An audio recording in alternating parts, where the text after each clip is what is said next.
But we might get started if we can. Christy, do you want to kick it off with James? G'day, James. Welcome back, Taniela. James, can you just tell us, it's been a whirlwind couple of weeks, particularly last week for you.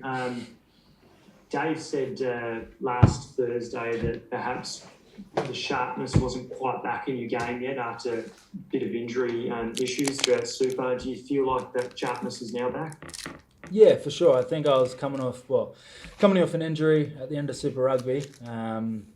Yeah, and that was, I guess, some of the feedback I was getting. And to be fair, it was pretty correct. I needed to step it up a little bit. So I spent the last possibly 2 weeks, a lot of time with Dean Benson. Been working on some speed bounds and just, acceleration off the mark and getting that, that explosive power back. And I feel like I've really put in the last couple of weeks and I'm getting some rewards now. You and in this current 15, I think you're the longest serving Wallaby, so you've experienced the highs, the lows, the consistency. Sorry to remind you of your age.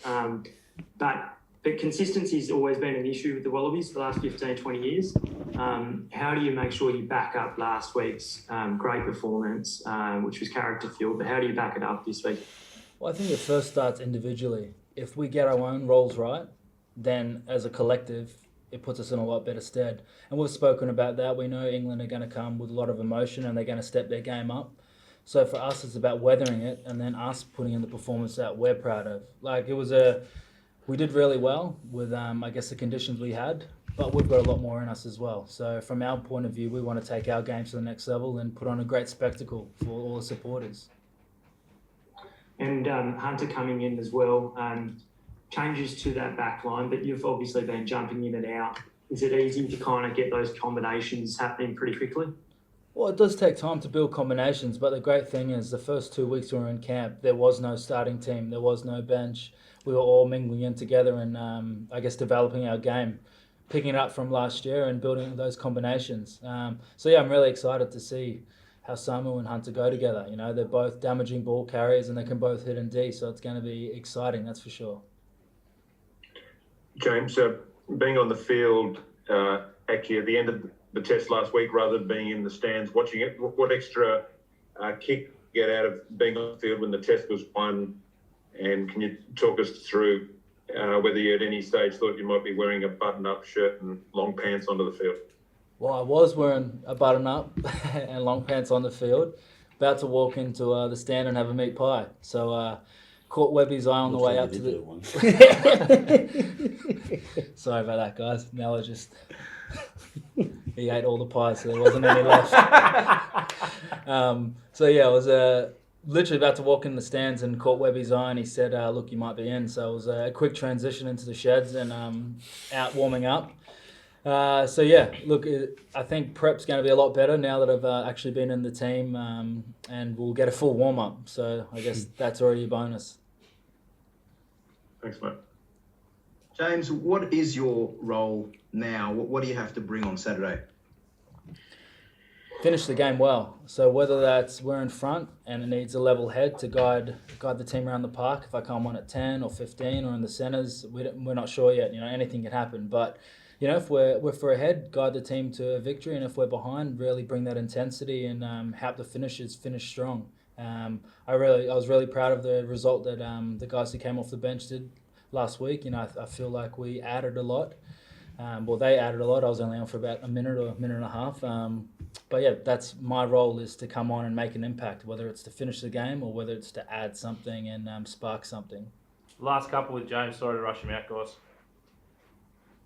Hi, James. You mentioned there that you think England are going to be really emotional to turn this series around for them. Do you think that could be an area that you could get ahead of them on, that if they're almost too emotional, that you could be sort of cold-hearted and clinical and get the win? Well, I'm not so much emotional that I think they're going to be, but they're going to want a response, for sure. They're a great team and a good squad, and they've got a lot of pride about them. They always do, the English, so I know they're going to be wanting to look for a result. If the roles were reversed, so would we. Obviously, if you get too emotional, that can play to your downfall. But I know they've got a balanced team, and they've got good leadership up front, and they do have some level heads out there. So we're expecting, big things and a great shine. What have you made of Marcus Smith and Owen Farrell, it looked a little bit clunky maybe at the start of the game. Do you feel like that's a decent partnership they've got there, or things to work on for them? Well, I think at the start of the game they were finding a lot of space on us, to be fair, and then possibly we swung the momentum, and then they finished strong again. So, look, I don't know if you can read too much into that for the first game. Like, it's the first time that combination's been together in a while. Same with us, it's the first time our combinations had been together, and we were a bit clunky as well. Like, we want to be a lot more clinical. So from their point of view, they're great players, and I think they're gonna once again respond well. So let's see what happens on the weekend. I was going to say, g'day Taniela, the big news, fatherhood. How's the sleep patterns, mate? No, it's been on and off, the sleeping, it's been good, crazy experience, and it's haven't had much sleep, but I'm enjoying it. So I told her yesterday, I was like, look, from now on I'll have to sleep at camp, for the next few days. I need to prepare well for the game. So yeah, looking forward to it, man. How is the calf, and how are you watching on from afar for that first test? What did you notice from that pack? I was in the hospital when they played that game, so I didn't really, I was more focusing on the baby and my partner. So I don't really know. I just know that they got big pack, and they've got like world class front rowers, and they're gonna come up fire this weekend. They didn't get what they wanted last week, and I know their coach will be. Can get them up fire for this weekend? So, yeah.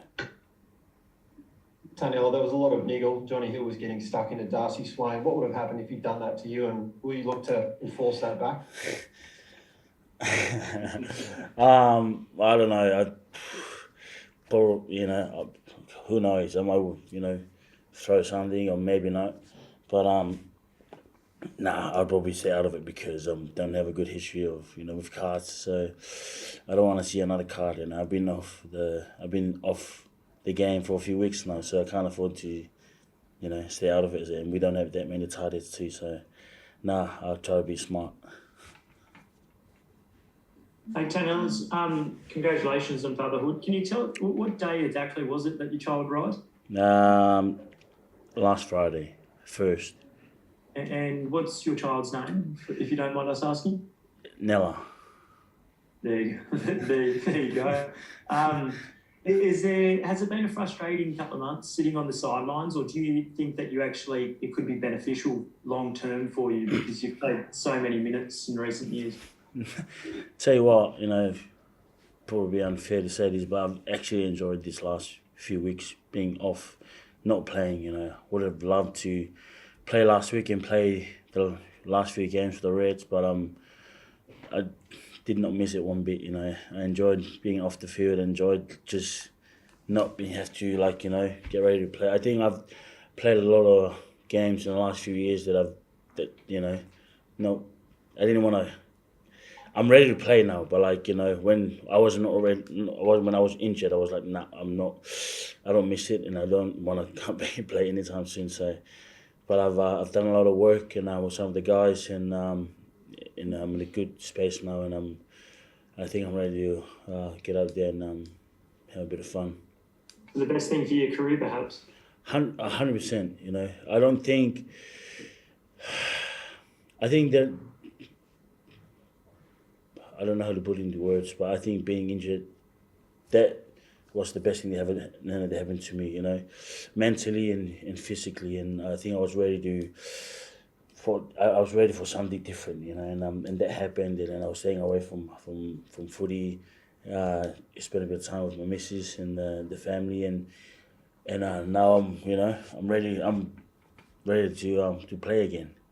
Pretty scary. That's a pretty scary prospect for England then, if you're physically recharged. Just excited to get out there, man. Anything else online or come to the room? Happy? Hey Taniela, this is Dan from the Telegraph in the UK. How are you? Yeah, good, thanks. Congratulations on your news. What do you know about Ellis Genge and what he brings to the England team? I've heard a lot of talk about him, and I watched him. He absolutely killed it in their comp in the UK, and obviously he's captained the team a few times, or his team, and as Lou said, he can run the ball, he can tackle, he can scrum, and this week, if he's starting, it'll be my first time playing him, and big challenge ahead of me, knowing what he can do, and but just need to focus on myself, focus on what I can do, and I will see what happens Saturday.